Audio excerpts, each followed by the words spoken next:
الحمدللہ رب العالمین والصلاة والسلام علی سید الانبیاء والمرسلین اما بعد فاعوذ باللہ السمیع العلیم من الشیطان الرجیم بسم اللہ الرحمن الرحیم۔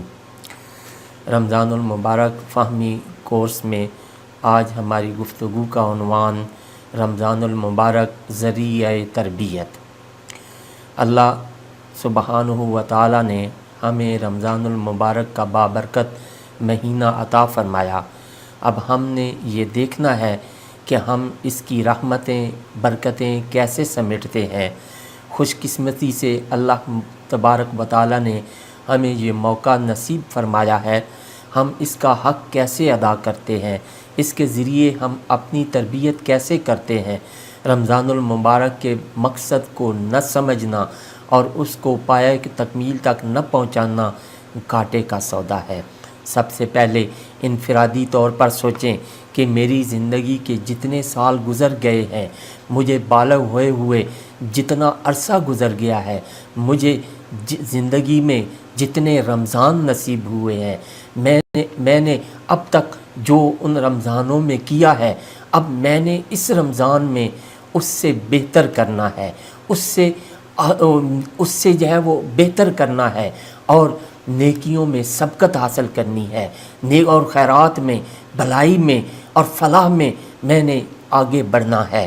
اس لیے کہ نبی کریم صلی اللہ علیہ وسلم کا ارشاد گرامی ہے، آپ صلی اللہ علیہ وسلم نے ارشاد فرمایا، تباہ و برباد ہو گیا وہ شخص جس کا حال گزشتہ کل سے بہتر نہیں۔ ہم نے اپنے آگے بڑھنا ہے، نیکیوں اور بھلائی کے کاموں میں سبقت لینی ہے۔ آج جو ہماری حالت ہے، اس حالت میں بھی نہیں رہنا بلکہ اس سے آگے بڑھنا ہے اور زیادہ نیکیوں اور بھلائیوں کے کاموں میں سبقت لے جانے کی کوشش کرنی ہے۔ اس میں صرف ایک چیز ہماری مدد کر سکتی ہے، وہ ہے تقویٰ۔ اللہ کریم کا ارشاد گرامی ہے، اعوذ باللہ من الشیطان الرجیم، یا ایھا الذین آمنوا کتب علیکم الصیام کما کتب علی الذین من قبلکم لعلکم تتقون۔ اور تقویٰ کیا سکھاتا ہے؟ تقویٰ اللہ سے محبت بھی سکھاتا ہے، تقویٰ اللہ کا خوف بھی دلاتا ہے۔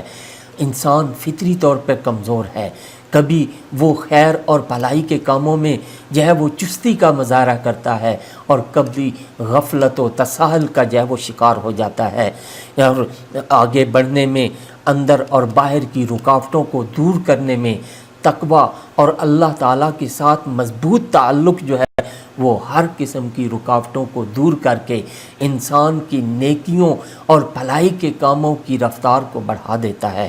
رمضان المبارک میں نیکیوں کا جو بیج پھوٹتا ہے، اس کو تناور درخت بنانے کے لیے ہمیں رمضان المبارک پلاننگ کے ساتھ گزارنا ہوگا، اپنی ترجیحات مقرر کرنی ہوگی، اپنے سارے ٹائم ٹیبل کو سیٹ کرنا ہوگا، اور تاکہ اس بابرکت مہینے کے لمحہ لمحہ سے فائدہ اٹھایا جا سکے۔ عام دنوں کی نسبت قرآن کریم کے ساتھ زیادہ تعلق پیدا کرنا ہوگا، اس کو پڑھنا ہوگا، اس کو ٹائم دینا ہوگا، اس کو سمجھنے کی کوشش کرنی ہوگی، اس پر عمل کرنے کی کوشش کرنی ہوگی، اور یہ پلاننگ کرنی ہوگی کہ ہم نے کس وقت کتنا اور کہاں جو ہے وہ پڑھنا ہے۔ اللہ کریم نے ہمیں 5 نمازوں کی صورت میں ایک بہترین نظام الاوقات، ایک بہترین ٹائم ٹیبل جو ہے وہ عطا فرمایا ہے۔ اس کے ساتھ ہم اپنے کاموں کو سیٹ کر سکتے ہیں، اس کے ساتھ ہم اپنے اوقات کار کو تقسیم کر سکتے ہیں کہ ہم نے فجر کی نماز کے بعد کیا پڑھنا ہے، ظہر کے بعد کیا پڑھنا ہے، دیگر نمازوں کے بعد کیا پڑھنا ہے۔ ایک اور بات یاد رکھنے کی ضرورت ہے اور بڑا اہم نقطہ ہے، وہ یہ ہے کہ اتنے کام کی ہی جو ہے پلاننگ کریں جتنا آپ جو ہے وہ آسانی کے ساتھ اور مستقل مزاجی کے ساتھ کر سکیں، کیونکہ قرآن و حدیث میں ورنہ بڑے بڑے دعوے تو انسان کر لیتا ہے لیکن عمل نہ کرنا قرآن و حدیث میں انتہائی ناپسندیدگی کی نظر سے دیکھا جاتا ہے۔ جیسے سورہ صف میں اللہ تبارک و تعالیٰ نے ارشاد فرمایا، اعوذ باللہ من الشیطان الرجیم، یا ایھا الذین آمنوا لم تقولون ما لا تفعلون، اے ایمان والو تم وہ کیوں کہتے ہو جس پر تم عمل نہیں کرتے۔ اللہ تعالیٰ کے نزدیک تھوڑا اور مستقل مزاجی کے ساتھ کیا ہوا کام زیادہ پسندیدہ ہے۔ پھر تلاوت قرآن کے علاوہ قرآن کریم کو سننا بھی ایک اہم عبادت ہے۔ خواتین اکثر کچن میں مصروف رہتی ہیں، تو وہ وہاں قرآن کریم کی تلاوت سننے کا اہتمام کر سکتی ہیں۔ اپنے کاموں کے وقت اپنی زبان کو مختلف وہ اذکار مسنونہ کے ساتھ وہ اپنی زبان کو تر رکھ سکتی ہیں۔ تراویح میں قرآن کریم سننے کا اہتمام کیا جائے، جیسے ہم نے حدیث مبارکہ پڑھی ہے کہ سرکار دو عالم صلی اللہ علیہ وسلم نے ارشاد فرمایا کہ قیامت والے دن قرآن کریم اور روزہ وہ انسان کی حق میں سفارش کریں گے۔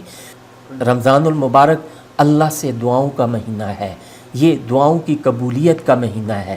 اس میں اپنے کریم رب سے عاجزی اور انکساری سے دعاؤں کی قبولیت کا یقین رکھتے ہوئے اس کی بارگاہ میں اپنے دامن کو پھیلائیں، اپنے دامن کو پھیلائیں اور اس سے التجا کریں، کیونکہ اللہ کریم نے ارشاد فرمایا اعوذ باللہ من الشیطان الرجیم بسم اللہ الرحمن الرحیم وَإِذَا سَأَلَكَ عِبَادِي عَنِّي فَإِنِّي قَرِيبٌ أُجِيبُ دَعْوَةَ الدَّاعِ إِذَا دَعَانِ فَلْيَسْتَجِيبُوا لِي وَلْيُؤْمِنُوا بِي لَعَلَّهُمْ يَرْشُدُونَ۔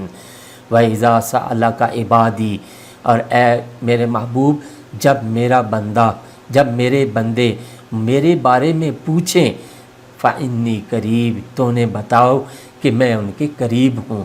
اجیب دعوت الداع اذا دعان، اور جب کوئی دعا کرنے والا دعا مانگتا ہے تو میں اس کی دعا کو وہ پورا کرتا ہوں، قبول کرتا ہوں۔ فَلْيَسْتَجِيبُوا لِي، پس انہیں چاہیے کہ وہ میرا حکم مانیں، وَلْيُؤْمِنُوا بِي، اور مجھ پر ایمان لے آئیں، لَعَلَّهُمْ يَرْشُدُونَ، تاکہ وہ ہدایت پائیں۔ اللہ کا قرب حاصل کرنے کے لیے ذکر سے اپنی زبان کو تر رکھیں۔ مختلف تسبیحات جو نبی کریم رؤوف الرحیم صلی اللہ علیہ وسلم سے منقول ہیں، ہم گروپ میں آپ کو پوسٹ کرتے رہیں گے۔ آپ وقتاً فوقتاً مختلف اوقات میں ان کو وہ اپنا ورد زبان رکھیں۔ رمضان المبارک غم خواری کا مہینہ ہے۔ اپنے ارد گرد نگاہ دوڑائیں کہ آپ کی طرف سے صدقہ و خیرات، زکوٰۃ، تحائف اور دینی تعلیم، کسی قسم کی بھی بھلائی کا کوئی طالب ہے، کوئی کا مستحق ہے، تو اس میں اس کی مدد کریں، اس پر صدقہ و خیرات کریں۔